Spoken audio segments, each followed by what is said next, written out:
My name's Mark Cartwright. I'm the head of a commercial vehicle incident prevention team at National Highways, and I also lead their Drive for Better Business program.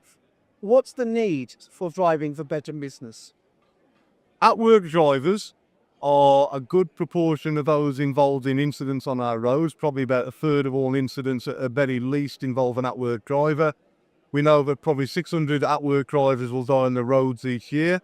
It's a massive part of our Road to Zero harm activity in terms of reducing it and getting professional drivers to be doing the right kind of things in the way that they drive, making the right decisions, being fit to drive and taking their job seriously. Yes. Try and get yourself in the mind of the people who are attending here, sort of things would keep them awake at night. I think it's just a very fear of a risk that actually they could be getting that phone call. So we know that driving is easily one of the most dangerous things that most people do during their lives, and that applies to at-work drivers. Those companies take the safety and the well-being of their drivers seriously. And this event is all about providing the tools and that motivation to push it on a step. And that's the kind of things that keeps ad clientele here today awake at night. One of the big things being launched here is an incident reporting system. Tell us a bit about that. Okay. I've been around the transport industry most of my working life. I come across an awful lot of organisations where their health and safety management is very robust across their organisation, except it tends not to extend onto the road. I think there's very much an out of sight, out of mind piece there. The Incident Investigation Toolkit is all about learning from the mistakes of the past, learning those lessons, developing the right interventions. An awful lot of those businesses, in my estimation, don't investigate their on-road incidents with anywhere near the rigour and expertise that they do about on-site incidents. And that's really what the guide is designed to plug. Anne-Marie challenged us all to just do one thing when we go home from here. What will you be doing? What one thing will you do after this event? I think the thing that I'll be doing is understanding the levels of risk attached to driving. We take it way too flippantly almost. We take it for granted. And talk to people. It's not just about the court stuff. It's talk to your families, talk to your friends, talk to your neighbours about the fact that this is a dangerous activity. And actually there's some really simple fixes, which mostly revolve around having the right attitude to that level of risk and taking it seriously. So talk.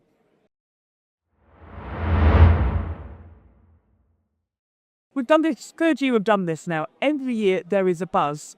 It's a different audience every year, so we make sure we try not to duplicate. But there's an excitement around the place about opportunities and what people can, inspiration for what people can actually do when they get back to their own organisations to improve safety. What are some examples of off-fleet organisations who've worked with you and it has led to their success? Talk us through one or two of little examples. Do you know, we've got so many case studies on the website, but just to pick out a few, we've got Amy. So Amy are a well-known contractor. When they first registered with the programme, they were actually managing their work-related road risk quite well. When they went through some of the programmes that we'd offered with some of the tools, it highlighted gaps that they had in their management. So they were able to say, so we're doing lots of this bit well, but actually there was a large area over here that we hadn't actually got to grips with. And DFBB helped them understand where their gaps were so that they could actually address those gaps. And then we just come down to smaller organisations that wouldn't have thought maybe of using telematics and how useful that is in giving them data about the way their drivers drive and looking for training opportunities to make sure that actually people are aware of what they're doing on the road and how to manage situations on the road as well. So all of that contributes to a greater safety culture. There's so much data available. Are you involved in ways of finding out what's important and what's less important? I think that really is for the companies to understand, but certainly when it's things like speeding events and harsh braking and other things on the actual driving behaviours that telematics can pick up quite easily, that's quite important to identify at an early stage, because firstly, if you look at the bottom line, that's going to be costly for your company if someone's driving like that. But actually on a human level, it's going to cause more risk. So the more erratic somebody drives, the more risk of there being an incident and injury. So yeah, lots of possibilities there for driving down into the data. But it's for the organisations to understand what they're looking at and what they need to do. What are you going to take away from here? What's going to inspire you as a result of today? Do you know, I come here hoping that I can inspire people, but invariably, when you go anywhere, you do take away stuff.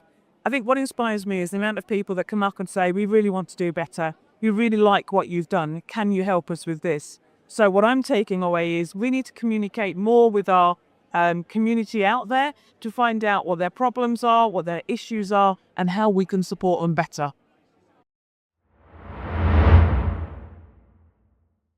I'm Jason Valens, and I'm an independent fleet risk consultant, ex-insurance, ex-road safety background, and I'm here today to really pick up on good practice and see what the latest is in thinking, and to make sure that I'm up to speed. It's nice to see some of the ideas that I put forward come to fruition, which is great, and also to meet and network with a number of like-minded practitioners.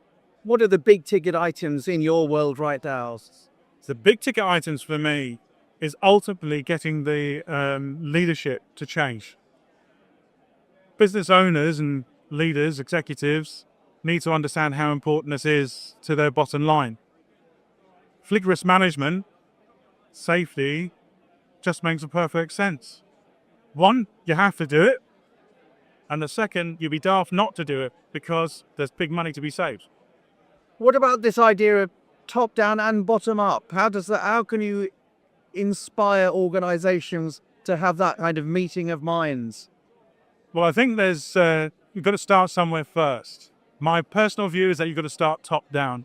It has to start at the very top and cascade down. But by creating an environment and a culture that fosters the bottom up input, then you get the best of both worlds, and hopefully you meet in the middle at the right position. So my name's Glenn, and I'm a motor transport warrant officer with one of the units from the British Army, 159 Regiment RLC. What are you doing here and what are you gaining from the day? So I've come here again today, came last year and absolutely fantastic, got lots of resources, lots of information, lots of knowledge, able to network, and I've come here again today and I'm going to go away with a head full of ideas about things that we can implement to make our drivers a lot safer on the roads. Give us some examples of how good practice finds its way into military world. So we always try and learn from the industry experts, civilian organisations. I'll give an example. Last year we talked about using our privately owned vehicles, and so one of the things was talking about driver health. When we have our guys go out using their own vehicles, we didn't have a question about the driver health. So we implemented that into one of the authorisation forms. And now when a driver uses his own vehicles, we check the condition of himself as well as the vehicle. Mental and physical? Absolutely. Tell us about the importance of mental health these days for drivers' safety. Mental health. But if our drivers are in a good mental state, then they're going to be safer drivers. So we want to make sure that our drivers go out on the road always as safe as possible.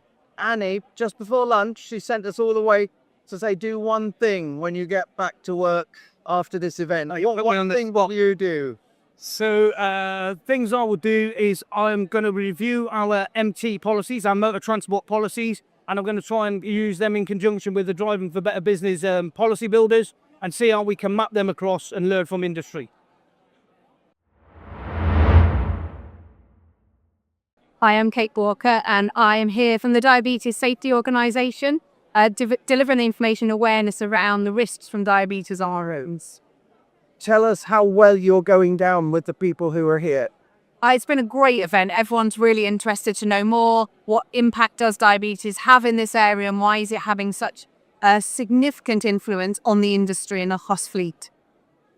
What are you looking ahead and worrying about in terms of the threat of diabetes, the growth of diabetes, and what do we need to do about it? Yeah, I think they're great. I think the biggest challenge we've got ahead is just the sheer numbers. It's on the rise. We're having 700 a day diagnosed. We know that 1 in 3 drivers who drive freshly for a living over 55 have diabetes. And so the fear for us is the complications and the implications around pedal confusion, eyesight, hypos behind the wheels, and really that collision and the risks that are there.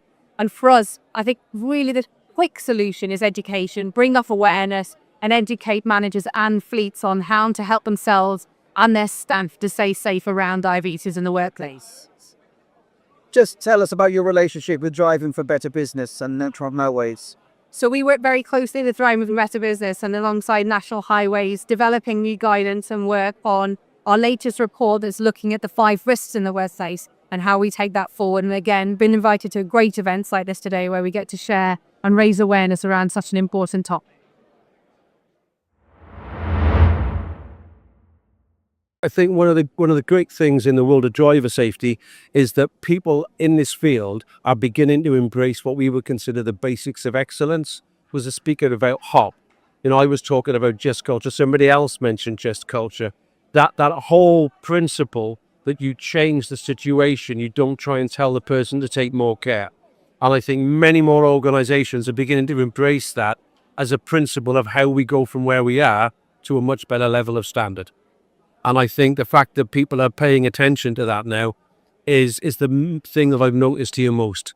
It is not about gimmicks. It's not about messaging. It's about facilitation. And the fact that all the speakers are talking about that is incredibly reassuring to see. And finally, Lillian, we know that education is key, and events like this play such a big part and help us all involved with Driving for Work to understand how we can improve safety.